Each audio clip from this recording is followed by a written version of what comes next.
কোথায় তুমি? ঘর থেকে বেরিয়ে এসো। ওমা, ঘুমিয়ে পড়লে নাকি? বেরিয়ে এসো। এই দেখো আমি এসেছি, বেরিয়ে এসো।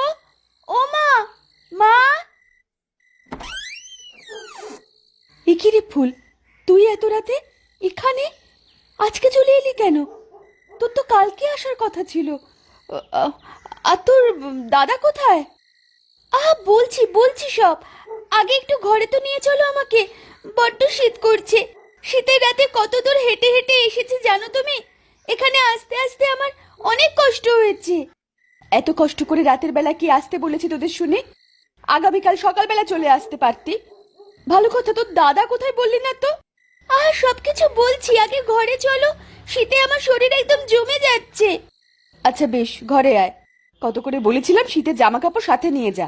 কে শোনে কার কথা? সেই আমার কথা অমান্য করে শীতের জামা কাপড় সব ফেলে চলে গিয়েছিলি। আয় আয় আয়, শিগগিরই ঘরে আয়। বাবা কোথায় মা? বাবাকে দেখি না, কতক্ষণ হয়ে গেল। বাবাকে দেখবি কি করে? তোর বাবা কি আর এত রাতে এখানে থাকে? চলে গেছে কবরস্থানে। তোর বাবা যে রাতের বেলা কবরস্থানে কবর দেয়, সেটা ভুলে গেছিস? সকালবেলা হলে বাবাকে পেতি। তার মানে বাবার সাথে দেখা হবে না? আমি এত কষ্ট করে এখানে এলাম। দেখা হবে না কেন? তোর কি মাথা টাথা খারাপ হয়ে গেল নাকি? আর তুই বললি না তো যে তোর দাদা কোথায়? সে আবার কোথায় গেল? দাদা তো আমার সাথে আসেনি। দাদা রয়ে গেছে বিয়ে বাড়িতে। আমি একা একা চলে এসেছি। কি কি বলছিস কি তুই? তুই এতটা পথ একা একা এলি নাকি? আর তোর দাদা বিয়ে বাড়িতে রয়ে গেল বলি, সে তোকে একা একা ছেড়ে দিল? আমি জোর করেই চলে এলাম। দাদা বলেছে পরে আসবে। আমার বিয়ে বাড়িতে ভালো লাগছে না, তাই আমি চলে এসেছি। আমার শরীরটা বড্ড খারাপ লাগছে মা, মনে হচ্ছে জ্বর আসবে। আমার মাথায় একবার হাত রেখে দেখবে? হ্যাঁ, দেখছি। একিরে, তোর শরীরে তো গরম কেন? তোর তো ভীষণ জ্বর এসেছে দেখছি। এই শরীরে তোর দাদা তোকে একা একা পাঠিয়ে দিল? একবার ফিরুক তোর বাবা, আমি নালিশ করছি। খুব জল তেষ্টা পেয়েছে মা, একটু জল খাওয়া। তুই বিছানায় শুয়ে পড় মা, আমি তোর জন্য জল নিয়ে আসছি। এই নে, তোর জন্য জল নিয়ে এসেছি। কি, ফুল কোথায় গেল? এখনই তো এখানে ছিল। কোথায় গেল মেয়েটা? আমাকে বললো জল খাবে। কল ঘরে গেল নাকি আবার একা একা? নির্ঘাত মাথা ঘুরে পড়ে যাবে। শরীরটা তো ভালো না। আমি শিগগিরই কল ঘরের দিকে যাই।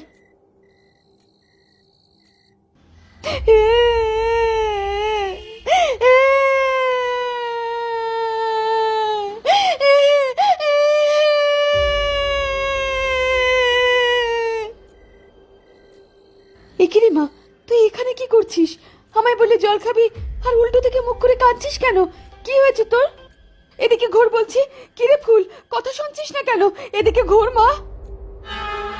আমি যেতে চাই না মা, আমাকে ধরে রাখো। ওরা আমাকে টেনে নিয়ে যাচ্ছে। কি কি হয়েছে তোর মা? কি হয়েছে? আমি তো কিছু বুঝতে পারছি না। আমাকে ওদের হাত থেকে বাঁচিয়ে নাও মা। ওরা কেউ আমাকে ছাড়বে না। ওরা আমাকে টানছে, আমাকে ছিঁড়ে খাবে ওরা। আমাকে বাঁচিয়ে দাও। ও মা গো, এসব আমি কি দেখছি? কি হলো আমার মেয়েটার? কি হচ্ছে আমার সাথে? আমি চললাম মা, তোমার সাথে আর দেখা হবে না। ভালো থেকো তুমি। আজ বড্ড বেশি দেরি হয়ে গেল আসতে আসতে। গিন্নিকে কত করে বললাম এত খাইও না রাতে, কিন্তু কে শোনে কার কথা? একই করি কবরস্থানের লোক মাটি দেওয়ার কাজ, তার উপরে যদি এত রাত করি আর পেট ভরে খেয়ে আসি, তাহলে কি কাজ করা যায়? মাটি কোপাতে যে অসুবিধা হয় সেটা গিন্নিকে কে বোঝাবে? আর যদি আমি যাওয়ার আগে কোনো লাশ নিয়ে কেউ আসে, তাহলে কিভাবে কি করব সেটাই ভাবছি। মাটি খোঁড়ার লোক না পেলে তো লাশকে এভাবেই ফেলে রাখতে হবে গ্রামবাসীকে। আমি বরং শিগগিরই পা চালিয়ে গিয়ে দেখি, আল্লাহ যেন আমি যাওয়ার আগে কোনো লাশ কেউ না নিয়ে আসে। এই রে, সেরেছে। আমি আসার আগেই দেখি এই লোকটা লাশকে এনে এখানে ফেলে রেখেছে। আজ নির্ঘাত আমাকে কথা শুনতে হবে। গিন্নিকে কত করে বোঝাই বেশি সময় জায়গাটা ফেলে আমার চলে যাওয়া উচিত নয়, মাঠে ঘুরতে হয়, সে আমাকে দেরি করিয়েই দিল। ওখানে ওই লোকগুলো যেভাবে দাঁড়িয়ে আছে, নিশ্চয়ই নিজেরা নিজেরা লাশটাকে কবর দেওয়ার একটা ব্যবস্থা করছে। আমি শিগগিরই যাই।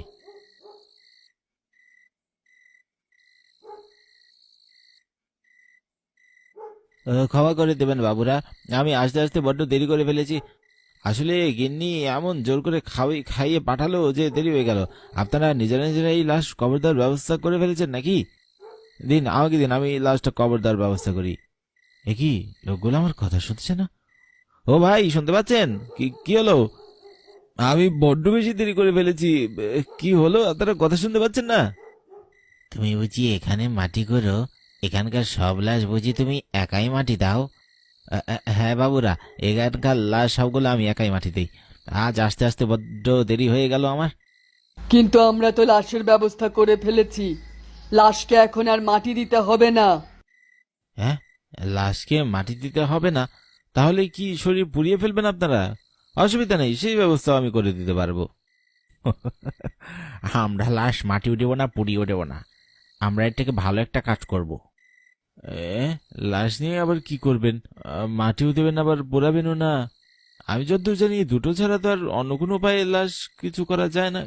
কি সব বলছেন আপনারা? এই দেখো লাশটাকে আমরা কি করছি।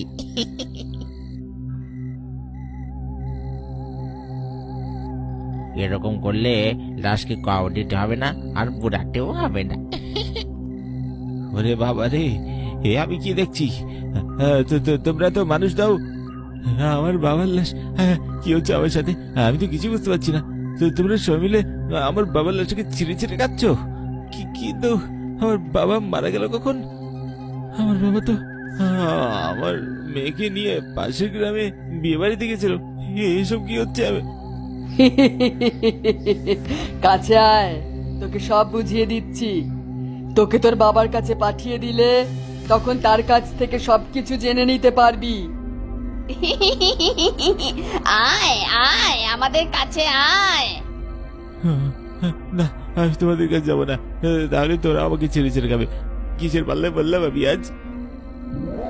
ধর ধর বেটাকে ধর, আজ ওকে দিয়ে আমাদের খাওয়া শেষ করবো। ধর ধর বেটাকে ধর। পালিয়ে যাবি কোথায়? আমাদের হাত থেকে তো আর বেঁচে ফিরতে পারবি না। থাম বলছি। দেখিস বেটা যেন পালিয়ে বাঁচতে না পারে। আজ ওকে আমরা সবাই খেয়েই ছাড়বো। ও আল্লাহ, এবারের মতন বাঁচিয়ে দাও। ও মা গো।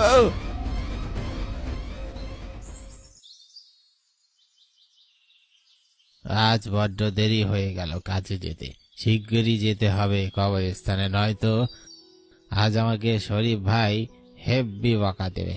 এমনিতেই লোকটা সারা রাত কবরে কাজ করে, সারা রাত না ঘুমিয়ে মাথার তার এমনিতেই মানুষের ছিঁড়ে যায়। আমি বরং শিগগিরই গিয়ে কাজটা হাতে নিই। মাঝে মাঝে আমিও না হয় রাতে কবরস্থানে থাকবো। আজ সকালবেলা শরীফ ভাইকে কাজে পাঠিয়ে দেব। এভাবে হলে লোকটার উপরও চাপ কিছুটা কম পড়বে। পা চালিয়ে শিগগিরই যেতে হবে। কে আবার ওখানে কে পড়ে আছে মনে হচ্ছে? কোনো মানুষ অজ্ঞান হয়ে পড়ে আছে নাকি? দেখে তো সেটাই মনে হচ্ছে। এ রে, নির্ঘাত জ্ঞান হারিয়ে পড়ে আছে কেউ। কাছে গিয়ে দেখি তো ওটাকে। ও শরীফ ভাই, ওঠো। বলি কি হয়েছে গো? তুমি এখানে অজ্ঞান হয়ে পড়ে আছো? হ্যাঁ, শরীর শরীর খারাপ নাকি? হ্যাঁ তোমার? না, এভাবে হবে না। চোখে মুখে জল চিরিয়ে দিতে হবে। ওই পাশের পুকুর থেকে খানিকটা জল নিয়ে আসি।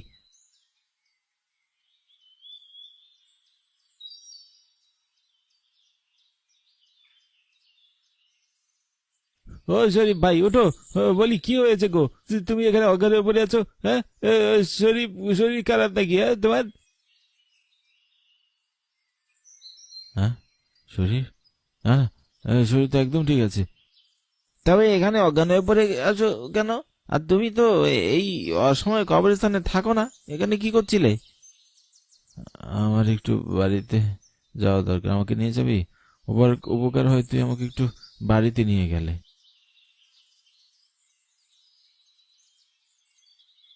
তুমি তো বললেই তোমার শরীর ঠিক আছে, তোমার তো ভীষণ জ্বর। চলো চলো, তোমাকে বাড়ি নিয়ে যাই।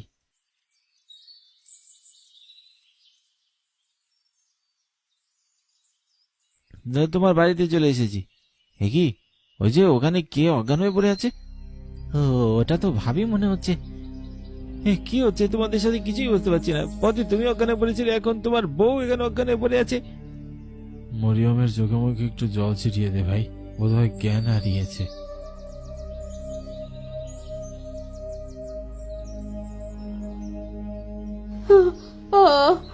আমি কোথায়, আমি কোথায়? কি কি কি ব্যাপার গিন্নি, তুমি এখানে অজ্ঞান হয়ে পড়েছিলে কেন? কি কি হয়েছিল তোমার? মনে পড়েছে, আমার সব কথা মনে পড়ে গেছে। গতকাল আমাদের মেয়ে ফুল এখানে এসেছিল, কিন্তু এরপরে আমি কি সব দেখলাম। ফুল কোথায়? ফুল? কি বলছো তুমি? ফুল এখানে করতে আসবে? ফুল তো বাবার সাথে বিয়ে বাড়ি গেছে। কিন্তু ফুল গতকাল রাতে এখানে এসেছিল। ঘরে চলো, আমি তোমাকে সব বলছি। এসব গাধারা দুজন কি বলছেন? আমাদের গায়ে তো এর আগে এরকম কখনো হয়নি। জিন ভূত আমাদের গায়ে কখনো ছিলই না। তাহলে হুট করে আপনারা দুজন কি করে ভূতের ঘটনার সাক্ষী হতে পারেন? আমি তো কিছুই বুঝতে পারছি না কি হচ্ছে আমাদের সাথে। শরীফ ভাই, তুমি বরং আজ বিশ্রাম করো, রাতের বেলা কবরস্থানে আমি থাকবো।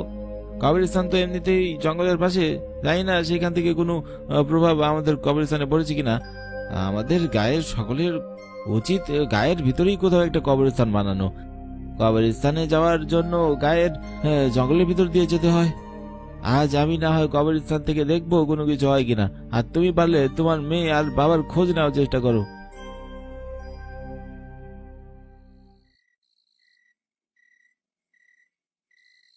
একই, কবরস্থান তো সম্পূর্ণ ফাঁকা। দুদিন ধরে কোনো লাশও তো এখানে আসেনি।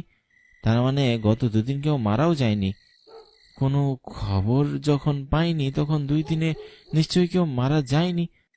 আমি ভাবছি শরীফ ভাই আর মরিয়ম ভাবির সাথে কি হচ্ছে। এইখানে যদি এরকম কোনো ভূতের প্রকোপ থাকে তাহলে আমিও তো দেখব। কে কোথায় আছো? তোমরা যদি এখানে থাকো তাহলে বেরিয়ে এসো বলছি। কোনো ভয় দেখিয়ে লাভ নেই, বুঝলে? কেন ভয় দেখিয়েছিলে শরীফ ভাইকে? কিরে, তোর কি প্রাণের ভয় নেই রে? তুই কেন এসেছিস এখানে? একজনকে তো ভয় দেখিয়ে পাঠিয়ে দিয়েছি, আবার তুই তো প্রাণের মায়া ত্যাগ করে এখানে চলে এসেছিস। অত কথা কিসের? চলো বেটাকে ধরে খেয়ে ফেলি। থামো তোমরা। কারা তোমরা? এখানে করতে গিয়ে আসলে কি চাও তোমরা? এখানে তো আগে তোমাদের মতন কেউ ছিল না, তাহলে করতে গেলে তোমরা? আমি আর শরীফ ভাই দুজন মিলে এখানেই কাজ করি। আমরা সারাদিন রাতে যতগুলো লাশ আসে তাদেরকে মাটি দেই। আমাদের এখানে আসতেই হবে। কিন্তু তোমরা কারা? তোমাদের পরিচয় দাও। আর তোমাদের যদি কোনো অসুবিধা হয়ে থাকে সেটাও আমাকে বলো। আমাকে বললে আমি তোমাদের সাহায্য করতে পারবো। সাহায্য করবি? আমরা কারো সাহায্য চাই না রে, আমরা তো মারাই গেছি। এখন আমাদের আর কোনো সাহায্যের দরকার নেই। কাউকে বিশ্বাস করি না এখন আমরা। এখান থেকে পালা বলছি, নয়তো তোকে আমরা ছিঁড়ে খেয়ে ফেলবা। হ্যাঁ, শিগগিরই এখান থেকে পালা, নয়তো তোর একদিন কি আমার একদিন। তোমরা কি ওই দুনিয়ার মানুষ নও? এই দুনিয়া তোমাদের ছেড়ে চলে যেতে হবে, কিন্তু তারপরেও তোমরা যখন এই দুনিয়া আটকা পড়েই আছো তখন নিশ্চয়ই তোমাদের কোনো কাজ এখানে রয়ে গেছে। কি হয়েছে তোমাদের সাথে আমাকে খুলে বলো, আমি নিশ্চয়ই তোমাদেরকে সাহায্য করব। আমি তোমাদেরকে কথা দিচ্ছি, আমি তোমাদের নিরাশ করব না। খুলে বলো কি হয়েছে। এই তোরা আমার কথা শুন, লোকটাকে দেখে মনে হচ্ছে সে আমাদের সত্যি সত্যি সাহায্য করতে চাইছে। চল আমরা আমাদের সমস্যাটা খুলে বলি, যদি ও সমাধান করতে পারে ভালো, নইলে ওকে এখানে পুঁতে দেব। ঠিক বলেছিস, আমার মনে হচ্ছে ওকে বলা উচিত।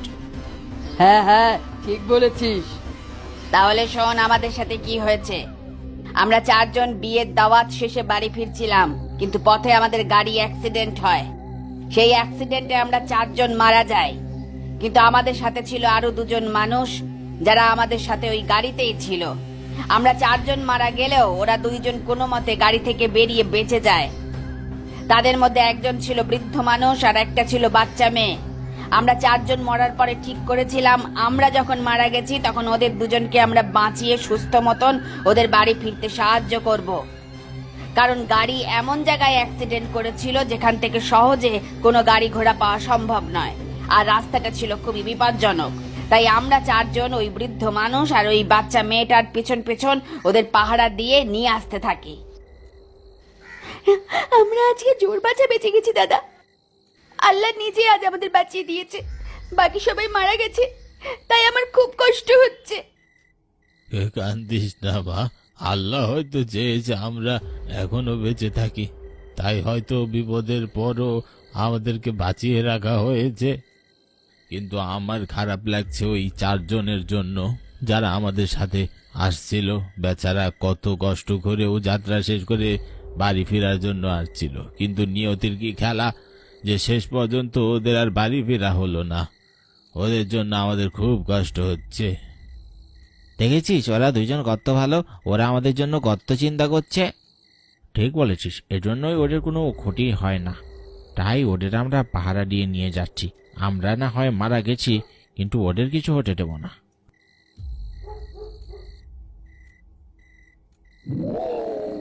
এই দুধের কার কাছে কি আছে আমাকে শিগগিরই দিয়ে দে বলছি। যদি বাঁচতে চাস তো এখনই দিয়ে দে। আমাদের কাছে কিছু নেই, বিশ্বাস করো, ছেড়ে দাও আমাদের। নেই, কিচ্ছু নেই, তাহলে মর। মেরে না।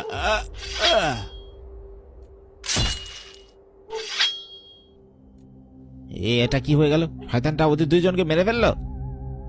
এবার একে আমরা ছাড়বো না, সামান্য টাকার লোভে ওই দুজনকে মেরে ফেললো। তোর কত বড় সাহস, তুই ওদের দুইজনকে মেরে ফেললি? ও বাবা গো, আমি কি দেখছি? এটা কি করে সম্ভব? 4টা জিন একসাথে আমার সামনে দাঁড়িয়ে আছে।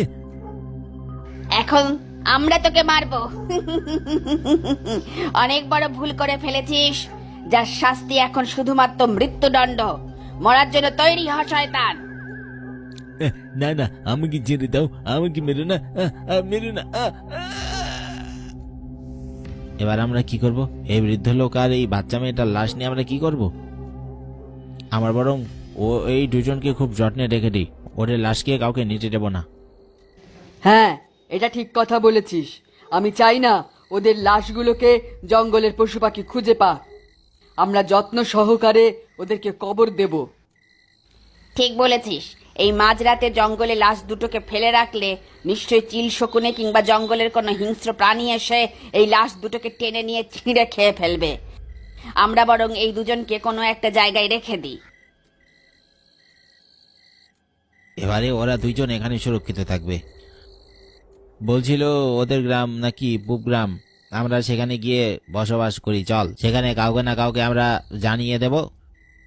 আচ্ছা বেশ, আমরা এখন ওদের ওই গ্রামে গিয়ে বসবাস করি। তার মানে ফুল আর তার দাদু মারা গেছে? হ্যাঁ, ওদের পরিবারের সাথে আমাদের যোগাযোগ করার ব্যবস্থা করো, ওদের আর লুকিয়ে রাখবো না। এইখানে যে শরীফ এসেছিল, যাকে তোমরা ভয় দেখিয়ে পাঠিয়ে দিয়েছিলে, সেই হলো ওই বাচ্চা মেয়েটার বাবা। আর সম্ভবত বাচ্চা মেয়েটা তার মাকে শেষবারের মতন দেখতে গিয়েছিল আত্মারূপে। কোনো চিন্তা করবেন না, আমি আগামীকালই ওদের লাশ তুলে নিয়ে যাব ওদের পরিবারের কাছে। আজ থেকে মুক্ত হয়ে যাও। আচ্ছা বেশ, আমরা এখন তাহলে চলে যাচ্ছি। তুই আমাদের অসমাপ্ত কাজ পূরণ করে দিস কিন্তু।